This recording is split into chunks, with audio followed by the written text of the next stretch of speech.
Thomasin's one of the most talented actresses I've ever worked with, and I just believed her every second. And I don't know how to explain it. It's kind of like when the job is to have chemistry, you just find it. Can't imagine you with a knife. Can you imagine me with a gun? That's very good, Eileen. Yeah, I can see it.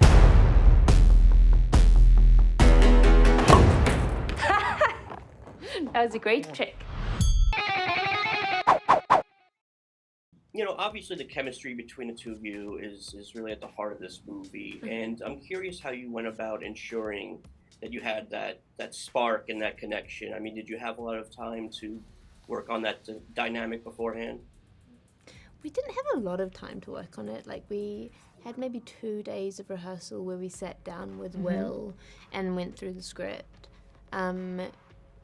But just like getting to know each other. I mean, this is super embarrassing, but I've always been like a big fan of Annie's ever since I watched The Princess Diaries for the first time. I love hearing that. Thank you. So I think like that helped the kind of awe that Eileen felt for Rebecca, because it was there already. That's very kind. And I love hearing that, Thomasin. Thank you. And Thomasin's one of the most talented actresses I've ever worked with, and I just believed her every second. And I don't know how to explain it. It's kind of like when the job is to have chemistry, you just find it. But we also did this thing. Will does this thing when he's directing that's unbelievable. I've never had anybody do it, where once he feels like you're really in the scene and you really have it, he'll have the person who's on camera do the scene without saying the dialogue, so you think the dialogue. And I actually felt like on the first day, the first thing that we shot was like, it was the scene in the bar. And so it was kind of like a very intense monologue from my part. And I just found that aspect of it, just listening to each other, not having the words to lean on, but actually having to be really present and kind of drop in with each other. That did a lot for me to feel like I was connected to you. Yeah, because it's quite an intimate, vulnerable thing to be like making eye contact with someone, but not to be saying anything. Yeah, and then to not feel self-conscious within that eye contact. Yeah. It's like permission to stare. You know, these characters have so much going on beneath the surface, and I think part of the fun is like we're often left to interpret what they're really thinking. And I haven't read the book yet, but I'm wondering if you went to the original text, and if so, did that help you at all? Yeah. Oh, yeah. Yeah, definitely. Yeah. This actually brings up an interesting question, because someone the other day asked me whether they should read the book or watch the film first. And I think watch the film first and then read the book, because then the book is like the BTS for experts, or the extra information, extras for people who like really enjoyed the film. I think it's really exciting when you do an adaptation and the film stands on its own and the book stands on its own and they each enhance the other. But I mean, thank God we had Thomasin to kind of project the interiority of Eileen, because what Ottessa writes is magnificent. And what you did and do, I mean, it's just, I've seen the film 3 times now, and I think your performance is so incredible, and how much you communicate without saying anything.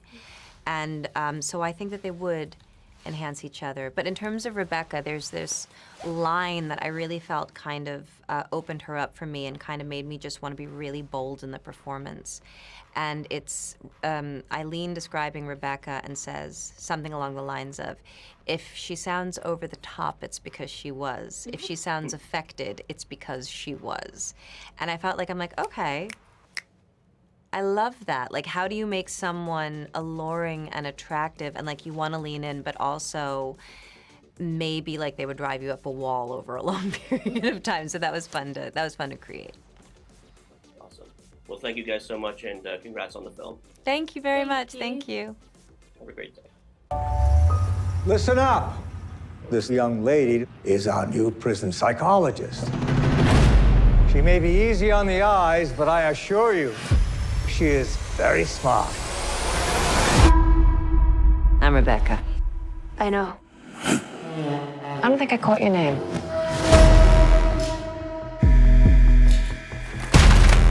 So my first question for Ottessa, can you talk about what the process was like of adapting your book for the big screen, and what were some of the challenges that you faced that maybe you didn't think ahead of time? Sure. I mean, I think the thrill and the challenges really overlapped in that I had written the book by myself, just me alone in a room, and suddenly I'm having to work with these two guys, which ended up being a total blessing, and I think just made the project all the more dynamic and each character more dimensional. So really, we just sort of put three heads together and found a shared vision and went from there. Now, William, I know you worked closely on the screenplay. How important is that for you as a director? And, is it any different in a situation like this where one of your screenwriters is actually, the author of the book and the creator of the whole universe? Well, in this instance, it was perfect. I mean, it was great. Not always the case because some writers are very precious about their book, but Ottessa had the great confidence and intelligence to know that the book exists in its own right. People could go and read the book, but this was an opportunity to do something different for a different medium. And so we had a very happy collaboration all together, working out how to tell this story on screen. I forget the second part of the question, but I mean, that's the... Yeah. And Ottessa and Luke, I mean, you are partners in real life. How does that alter or make your dynamic as, work partners different or challenging? It's kind of all mushed together at this point. Work, It's all the life, same. day, night. Every day is the same Breakfast day. is Yeah. dinner. Mhm. Yeah. Yeah, I mean, there's just so much trust and danger at the same time.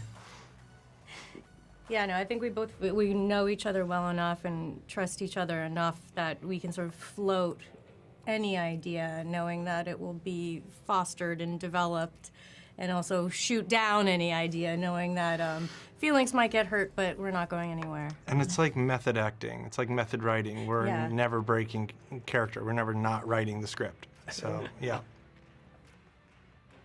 William, can you talk a little bit about the casting process? Because obviously a movie like this, it's, so important to get it just right, and I feel like you did. And Thomasin are both, just so perfectly cast in their roles. Can you talk about that? Yes, I mean, all I can say is that we were very lucky in that our first choices were, said yes. I mean, we wanted Thomasin for Eileen, we wanted Annie for Rebecca, and they both read the script and they both reacted as we hoped they would, which was to say, yes, we would like to come on board with this project. And I think that's really a testament to Ottessa and Luke's work. If you have a strong script, with characters that actors are dying to play, you've got obviously a much better chance of casting them. Tessa, I'm sure, you had your own pictures in your head when you were writing the book. When you see the final product and, you're seeing your story on the screen and watching Anne and Thomasin, what was that experience like for you?